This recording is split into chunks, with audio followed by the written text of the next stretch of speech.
எந்த கோமாளி கூட்டத்தாரும் நம்ம வெல்ல முடியவில்லை, இனியும் வெல்ல முடியாதுன்னு முதல்வர் பேசியிருக்கிறாரு.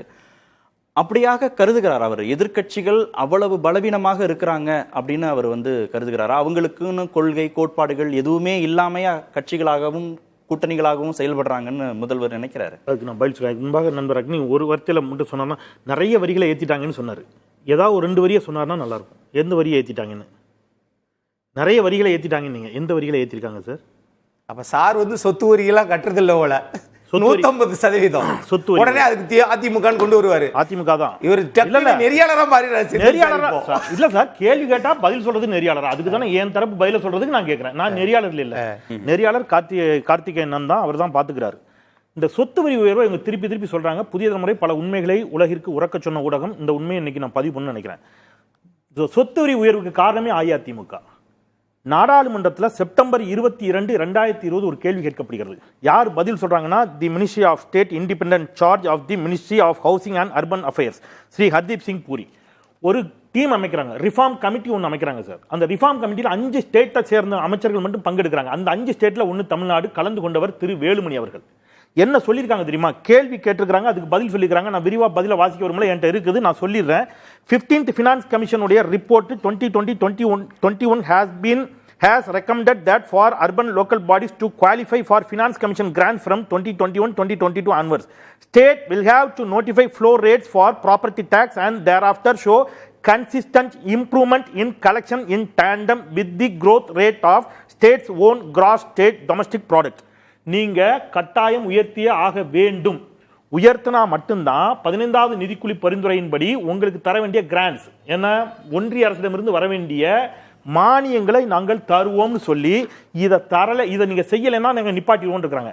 15வது நிதிக்குழுவினுடைய அறிக்கை முழுக்க நான் வாசிச்சிருக்கிறேன். பக்கம் 6, பக்கம் 53 இந்த ரெண்டுலையும் தெளிவாக சொல்றாங்க. ஓராண்டுக்கு மட்டும் விதிவிலக்கு கொடுத்துருக்காங்க. 2020, 2021 எங்க ஆட்சியில் உயரலைங்கிறாங்கல்ல, அதுக்கு காரணம் தான் 2021, 2022 நீங்க உயர்த்தவில்லை என்றால் உங்களுக்கு இந்த ஒன்றிய அரசிடமிருந்து வரக்கூடிய எந்த சலுகைகளும் வராது என்று சொல்லி இந்த ரிஃபார்ம் கமிட்டியில உறுப்பினராக இருந்து இதை அக்செப்ட் பண்ணி கையெழுத்து போட்டு வந்தவர் வேலுமணி. இதை கட்டாயப்படுத்தியது ஒன்றிய அரசு. இதை நாட்டு மக்களுக்கு நீங்க இன்னும் எத்தனை நாள் மறைப்பீங்க? நீங்க பினான்ஸ் கமிஷனுடைய ஒரு வரியை மட்டும் நான் படிச்சிடறேன் சார். ஒரே ஒரு லைன் தான், நான் சுருக்கமா படிச்சிடுறேன்.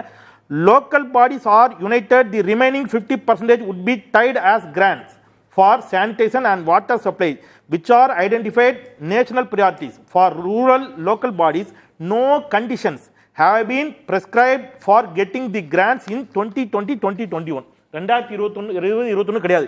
However, from 2021-2022 onwards, the entry level conditions for rural local bodies getting these grants is the timely submission of audit accounts. நீங்க மிக உறுதியாக இதை சொன்னது ஒன்றிய அரசு.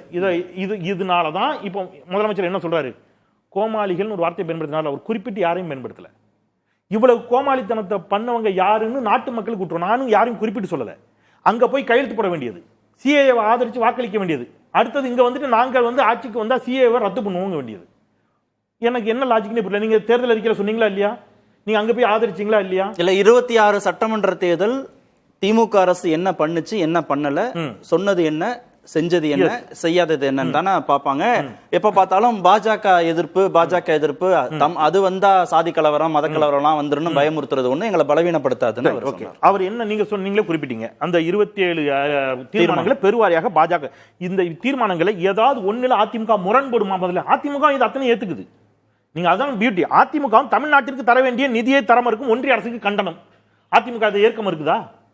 ஏற்க மறுத்துச்சுன்னா ஓபிஎஸ் நிதியமைச்சராக இருக்கின்ற பொழுது இதே மாதிரி அவர் சொன்னாரா இல்லையா, பதிவு பண்ணாரா இல்லையா, மத்திய அரசு எங்களுக்கு நிதி தர மறுக்கிறாங்கன்னு. அதிமுக இதையும் ஏத்துக்குது. தமிழர்களின் மொழி உணர்வுடன் விளையாடாமல் ஹிந்தி திணிப்பை கைவிடுக. அதிமுக அதுல முரண்படுதா? ஹிந்தி திணிப்பு, அவங்களே ஹிந்தி திணிப்பை எதிர்க்கிறாங்க. கீழடி ஆய்வை மறுக்கும் தமிழ் விரோத பாஜக அரசுக்கு கண்டனம். நீங்க மறுக்க போறீங்களா சார்? இது அத்தனை தீர்மானங்களையும் உங்களுக்கு உடன்பாடு, ஆனா நீங்க பேச மாட்டீங்க. இது என்ன கூட்டணி முரண்பாடு? இது பேசு பொருளான்னு கேக்குறாரு. 26 சட்டமன்ற தேர்தலில் இது பேசு பொருளா? ஹிந்தி திணிப்பு பேசு பொருள் இல்லையான்னு கேக்குறேன். எப்படி நான் சொல்றேன்? இல்ல நீங்க கேக்குறது எனக்கு புரிஞ்சு, நான் இப்படி வந்துடுறேன். பாஜக அங்கம் வகிக்கும் ஒரு கூட்டணி தமிழ்நாட்டில் ஆட்சிக்கு வந்தால் பாஜக அந்த கொள்கையெல்லாம் திணிக்குமா திணிக்காதா? எடப்பாடி பழனிசாமி அவர்கள் தலைமையிலான பாஜக கூட்டணி ஒருவேளை இங்க ஆட்சிக்கு வந்துருச்சு. இன்னும் சொல்ல போனா எடப்பாடி பழனிசாமி அவர்கள் அதை மறுக்கிறார். நாங்க கூட்டணி ஆட்சி இல்லைன்னு சொல்றாரு. ஆனால் அமித்ஷா எடப்பாடி பழனிசாமி பக்கத்தில் உட்காந்து வச்சு தான் சொன்னார், தேசிய ஜனநாயக கூட்டணி அரசுன்னாரு. நீங்க ஒருவேளை இங்கே அஇஅதிமுக பாஜக கூட்டணி ஒருவேளை வெற்றி பெறும் என்றால் பாஜக அமைச்சரவையில் இடம்பெறும். பாஜக அங்கம் வகிக்கும் முதல் முறையா தமிழ்நாட்டில் பாஜக கூட்டணி ஆட்சிக்கு வந்துச்சுமாங்க. அவங்க இது எல்லாத்தையும் அவங்க தலையில கொண்டு வந்து வைப்பாங்க. இப்ப வேங்க வயல் வடகாடெல்லாம் பிரச்சனையே இல்லையா? அதெல்லாம் எலெக்ஷனை தீர்மானிக்காத யாருமே அப்படி சொல்லல. வேங்கை வயல் வடகாடு இதுக்கு முன்னாடி நீங்க வந்து நான் இன்னும் அதுக்கு முன்னாடி போறேன். நீங்க வந்து கோகுல்ராஜ் படுகொலை, இளவரசன் இது சாதிய ஆதிக்கமும் சாதிய தீண்டாமைகளும் கொடுமைகளும் அதிமுக ஆட்சியிலையும் தோன்றல, திமுக ஆட்சியிலையும் தோன்றல. அதுக்கு வெறும் அதிமுக மட்டும்தான் காரணம்னு சொன்னாலும் தவறு, வெறும் திமுக மட்டும்தான் காரணம்னு சொன்னாலும் தவறு. அது 10,000 ஆண்டு கால சிக்கல் அழுக்கு. சட்ட திட்டங்கள் மட்டும் போதாது, அதுக்கு ஒரு சமூக சீர்திருத்தம் தேவை. அதை நோக்கி எல்லாரும் நகரணுங்கிற பறந்துபட்ட பார்வையில் அதை பேசுவோம். அதை வெறும் நீங்க அப்படி பார்த்தா நான் ஒரு நாளை சொல்லுவேன், அப்புறம் அவங்க நாளை சொல்லுவாங்க. அதெல்லாம் விவாதம். சாதிய சிக்கல்கள் பன்னெடுங்காலமாக இருக்கக்கூடிய ஒரு சிக்கல்கள். அதற்கு நீங்க அப்புறம் அதிமுக ஆட்சியில் 4 நடந்துச்சு நான் சொல்லிக்கிட்டு இருப்பேன். அது சரியான வாதமா போகாது. நான் என்ன சொல்றேன், இஷ்யூ என்ன, அவர் முதலமைச்சர் ஒரு வார்த்தை பேசினார். நீங்க ரொம்ப அழகா கேட்டீங்க சார். நீங்க வந்து கண்ணு கட்டிய தூரம் வரை எதிரிகளே இல்லை என்று சொல்லுகிறார். இல்லை என்று நான் நினைக்கவில்லை என்றார். இந்த வார்த்தையை பயன்படுத்தியவங்க யாரு? மறைந்த மரியாதைக்குரிய அம்மையார் செல்வி ஜெயலலிதா அவர்கள். அந்த அம்மையார் செல்வி ஜெயலலிதா அவர்கள் தான் சொன்னார்கள், கண்ணு கட்டிய தூரம் வரை எதிரிகளே இல்லை என்றார். அப்போ முதலமைச்சர் இன்னைக்கு இப்படி சொல்றாரு, நான் அப்படி எந்த இடத்துலையும் நடக்கல, நான் மமதையோடு செயல்படுபவன் அல்ல, ஆணவத்தோடு செயல்படல. அதுக்கு நான் உதாரணம் சொல்றேன். அதீத நம்பிக்கையோடு இருக்கிற மாதிரி தெரியுது. அந்த நம்பிக்கை காரணமும் தான் இல்லை. 200 சொன்னதே அதீத நம்பிக்கையா பார்க்கப்பட்டது. 234 ஒட்டுமொத்த சட்டமன்ற தொகுதிகளையும் திமுக கைப்பற்றும். நீங்க இது வந்து ஒரு அரசியல் தலைவர் வெளிப்படுத்துற நம்பிக்கை சார். எடப்பாடி பழனிசாமி அவர்கள் என்ன சொல்வார்? நாங்க தோத்துருவோம்னு சொல்லுவாரா?